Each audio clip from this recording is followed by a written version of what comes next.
Here at Skunk Creek, we're not just great cowboys, we're great horsemen. So today I'm going to show you how to get your horse in the bridle and lightning fast.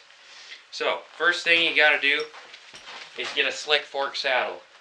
It doesn't matter if it's a 3B Visalia, Wade, Weatherly, Nevada Slick, it's just, you can't have no swells.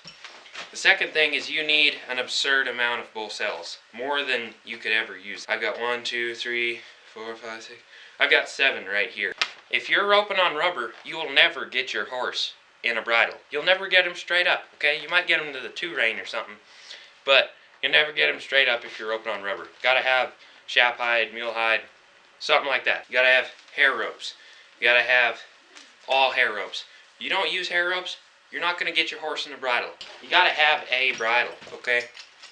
No half-breeds. Can't have a half-breed or a Mona Lisa. You gotta have a spade bit. You don't have no good bridle, you're not going to make a good bridle horse. That seems fairly self-explanatory. Now, if you're going to put your horse in the bridle, we've got some very specific training techniques for that, okay? Number 1, don't ever get ticked off at your horse in public if you can help it, okay? Move back. Move back! I'm going to beat you, but we're not going to do it here.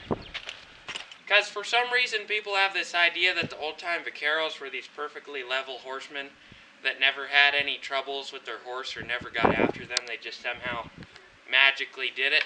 That's not true, but we're going to let people think that anyway. After you've got all your stuff, all your gear, and you've got a horse, you're going to have to take him through the hackamore before you put him in the bridle, right? That's how old-time vaqueros did it. So that's how you got to do it if you want to get him in the bridle. Remember, you ain't got no hair rope. You ain't getting your horse in the bridle, ever. We have one basic rule of hackamore training, and that's how you hold your rope, okay? Most people ride with a coil, right? If you want to be a colt man, that's fine. But you can't be no bridle horse man carrying a coil everywhere. You got to have the loop. Old California bridle horse man right here. There you go. And harp about getting them soft. Like, come on, it's off. It's off! And remember, don't get angry or you'll have to take your horse somewhere secluded to beat on her a little bit. You went through the hackamore, you got your loop and your elbow up, you got that down, okay? So you got him finished in the hackamore.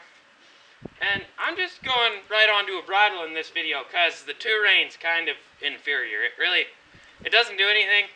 Sometimes I skip it, but if you're gonna, sometimes it's a good idea just to 2 rein him for a couple, 3 days, you know, and then go the bridle. Don't have to use a pencil bull saddle. I don't have one. I kind of like it without it. That's optional. And using the bridle is essentially the same as the hackamore, except you don't really have a loop the same, so you can't hold it like that. So because you no longer have that loop, you can't hold it like I mentioned earlier. You gotta find a different method. The way you do it in the bridle is what we call the 6-shooter or the 6-gun. That's where you hold it like this, okay? See what I mean? Make your 6-gun, put it on there. Get your cock up, elbow up. Remember this hand position, and you've got it. Unless you're roping, of course, then you hold it like that, you know. But for the rest of the time, you've got your 6-shooter, just like this. As you have probably gathered, putting them in the spade bit is really not that hard. I've put a lot of horses in the spade bit. Some of them only took a week or 2, okay? So, just remember all your principles. Get your loop and your elbow up, 2 rein him for a couple, 3 days, and remember your 6-shooter. Have fun.